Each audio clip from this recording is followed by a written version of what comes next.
आज कोंडली विधानसभा में हमारे बहुत ही कर्मठ और नौजवान प्रत्याशी इंजीनियर सन्नी कुमार जाटव जी के प्रचार में मुझे आने का मौका मिला है।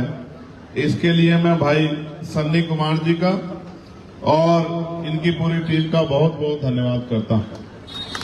साथ साथ इस मंच पर उपस्थित हमारी पार्टी संगठन के सभी सम्मानित नेतागण और सामने उपस्थित इस क्षेत्र की महान जनता, मेरी मातृशक्ति, प्यारी बहनों, छोटी बच्चियों, बच्चों, नौजवान साथियों और बड़े बुजुर्गों, अपनी बात को शुरू करते हुए मैं समय समय पर जन्मे सभी संतों, गुरुओं और महान पुरुषों को भी नमन करता हूं। उनमें भी महामानव तथागत बुद्ध, संत शिरोमणि सदगुरु रविदास, भगवान वाल्मीकि महाराज, गुरु नानक देव और संत कबीर, और इनके साथ साथ संत गाडगे जी महाराज, नारायणा गुरु, गुरु घासीदास जी को भी नमन करता हूं। महामानव डॉक्टर बाबा साहब अम्बेडकर, राष्ट्रपिता ज्योतिबा फूले, छत्रपति साहू जी महाराज, मां झलकारी बाई, बाबू जगदेव प्रसाद कुशवाहा, जननायक कपूरी ठाकुर, महामना रामसूर वर्मा, चौधरी चरण सिंह जी, कोतवाल धन सिंह गुर्जर, मान्यवर दीना भाना वाल्मीकि, मान्यवर काशीराम साहब को भी नमन करता हूं। सम्मानित साथियों, आज कोंडली विधानसभा में मुझे आने का मौका मिला।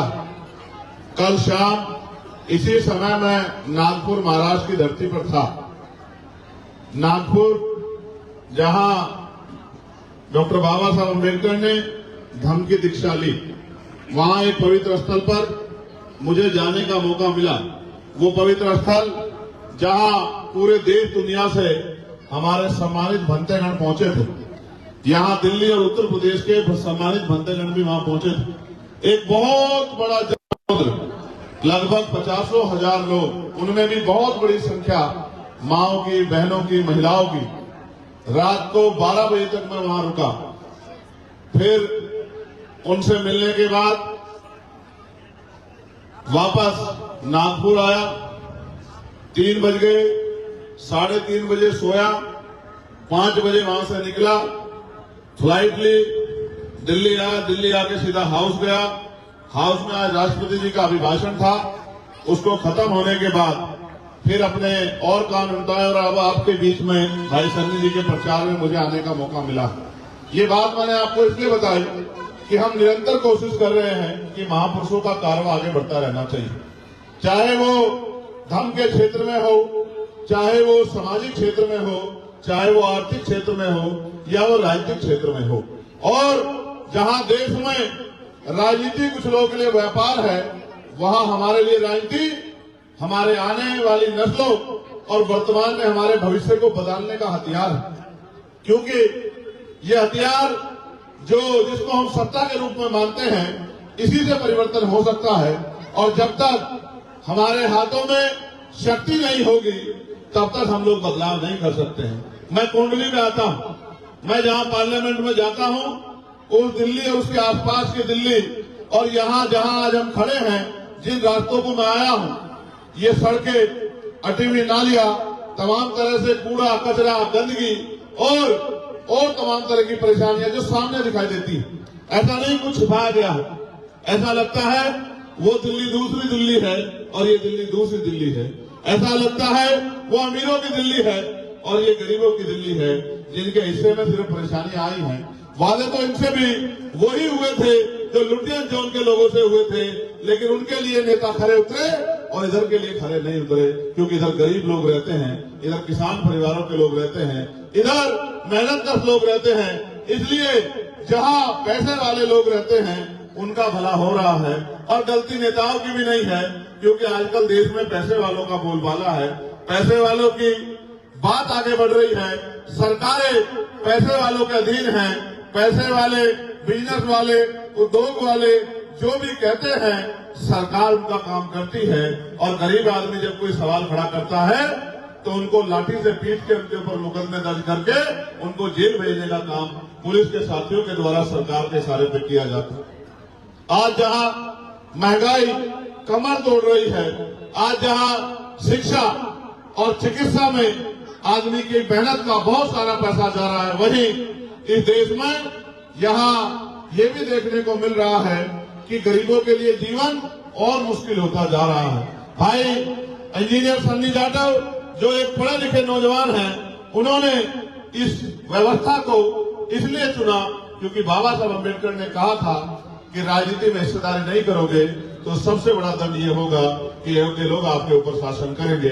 और बाबा साहब ने ये भी कहा कि political power is the master की, राजनीतिक सत्ता वो चाबी है, political power is the master की, इट इज द मास्टर की विच bye you can open each and every door of your success. राजनीतिक सत्ता वो चाबी है जिसके द्वारा आप अपनी समस्याओं के हल के सारे दरवाजे खोल सकते हैं। यानी कि अगर ये सत्ता आपके हाथ में है, राजनीतिक चाबी आपके हाथ में है, तो आपकी कोई परेशानी आपकी जिंदगी में नहीं होगी। इसलिए भाई इंजीनियर जी ने भी अपने जिंदगी का ये समय महापुरुषों के विचारधारा को आगे बढ़ाने के लिए और महापुरुषों के रुके हुए काम को आगे बढ़ाकर पूरा करने के लिए इस कोंडली विधानसभा में आपकी सेवा करने के लिए लगाया है। जब मैं आया, आपने बहुत सारे फूल मेरे ऊपर बरसाए, यहाँ तक कि मुझे अपना चश्मा भी उतारना पड़ा। कभी ऐसा ना हो कि चश्मा भी छूट के नीचे गिर जाए आपके फूलों के प्रभाव में। लेकिन आप ये बताओ, आपने तो अपना काम किया, लेकिन जब तक हम आपकी दुख तकलीफें दूर नहीं करेंगे तो हमें कैसे सुकून मिलेगा।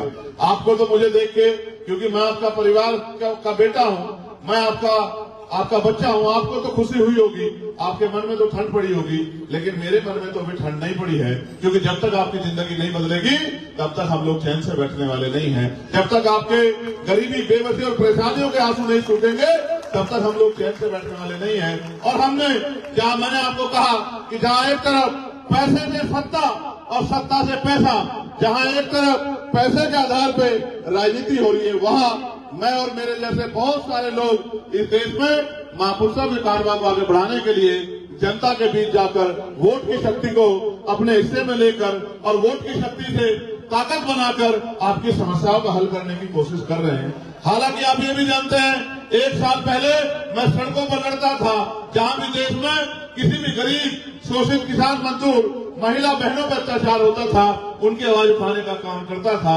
लेकिन आपके आशीर्वाद से, और मैं धन्यवाद दूंगा हमारे नगीना के लोग भी यहाँ वहां से निकलकर प्रचार में आए हैं, नगीना के लोगों का भी मैं धन्यवाद दूंगा कि उनके आशीर्वाद और आपके आशीर्वाद से मुझे लोकसभा में जाने का मौका मिला है। और इस बात से ये बात स्पष्ट हुई कि रानी के पेट से राजा जन्म नहीं लेगा, राजा वो होगा जिसको आप वोट से चुनकर भेजोगे। आपने सबको नेता बनाया, उन नेताओं ने बड़ी बड़ी बातें की, लेकिन चुनाव के बाद 5 साल तक आपको नेता शायद ना मिले होंगे, या ये भी आप समझिए कि उन नेताओं ने आपसे जो वादे किए होंगे उनमें से एक भी वादा शायद पूरा ना किया होगा। तो जैसे आपने मुझे ताकत देके पार्लियामेंट में भेजा, आप यहाँ बैठे हर एक शख्स गवाही दे सकता है जो पार्लियामेंट सुनता है कि देश में अगर कहीं किसी पर जुल्म होता है तो चंद्रशेखर आजाद पार्लियामेंट में उसके आवाज उठा के सरकार से जवाब मांगने का काम करता है। और तो ये शक्ति भी मुझे आपने दी कि आपने मुझे महापुरुषों के विषय में संघर्ष करके जानकारी दी। मुझसे बड़े बड़े सीनियर लोग यहाँ बैठे हैं, हमारी माताएं बहनें यहाँ बैठी हैं। आप पहले से बाबा साहब अम्बेडकर के आंदोलन को, आप पहले से मानव काशीराम साहब के आंदोलन को चलाते आ रहे थे। हम तो आपसे सीख के इस आंदोलन को आगे बढ़ाने के लिए मैदान में आए हैं। लेकिन आज आप ये महसूस करके देखिए कि आज भारतीय संविधान की वजह से मेरे जैसा प्राइमरी स्कूल के हेडमास्टर का बेटा प्रधानमंत्री जी के सामने आंख से आंख मिला के आपके लिए सवाल कर सकता है। ये शक्ति संविधान ने दी है। लेकिन संविधान ने जब शक्ति दी है तो इस शक्ति का प्रयोग भी हमें करना आना चाहिए। आज हमारी उंगली में ताकत है, हम जिसे चाहे कुर्सी पर बिठा लें और जिसे चाहे कुर्सी पर उठा के जमीन पर पटक दें। आज आपके पास वो ताकत है कि बड़े बड़े पैसे वाले, बड़े बड़े धनियों से, बड़े बड़े महलों वाले, बड़ी बड़ी गाड़ियों वाले जो हेलीकॉप्टर हवाई जहाज में घूमते हैं, चुनाव के बीच आपकी गली बस्तियों में आते हैं, आपको भाई बहन, चाची, ताई, बुआ, भाई भतीजे, बड़े भैया, पता नहीं कितने नाम से पुकारते हैं, आपके घरों में बैठते हैं, सर पे हाथ रखवाते हैं, बड़ी बड़ी बातें करते हैं, आपके बीच खाना खाते हैं और मीठे मीठी बातें करके आपको उन आपकी वोट को, जो कीमती वोट है, जो बाबा साहब अम्बेडकर के 4 बच्चों को कुर्बानी से मिली है, इस वोट को अपने खेमे में लेने का प्रयास करते हैं। हालांकि आप ये भी जानते हो, जिन्होंने हजारों साल आपकी परेशानियों की तरफ मुड़कर नहीं देखा, वो अब चुनाव के बाद या चुनाव के समय, क्योंकि उनकी जरूरत है, उनका टाइम है, उनको आगे बढ़ना है, वो आपकी बस्तियों में गलियों में आ रहे हैं, तो वो आपके फायदे के लिए नहीं आ रहे हैं, वो अपने फायदे के लिए आ रहे हैं कि वोट आपका लेंगे और काम अपना करेंगे, वोट आपका लेंगे और घर अपना भरेंगे, और चुनाव के बाद फिर आपको एहसास होता है कि हम तो ठगे गए हैं। मैं बात आपको इसलिए कह रहा हूं कि बाबा साहब ने तो वोट की शक्ति दी थी, हम उस हथियार का सही प्रयोग नहीं कर पा रहे हैं, इसलिए इस देश में तमाम तरह की परेशानियां हमारे ऊपर बुलंद हैं। मैं आपसे अपील करता हूं कि इस बार अपनी वोट का प्रयोग किसी दूसरे को जिताने के लिए नहीं, खुद को जिताने के लिए करें, अपनी समस्याओं को हराने के लिए करें, अपनी शक्ति बनाने के लिए करें।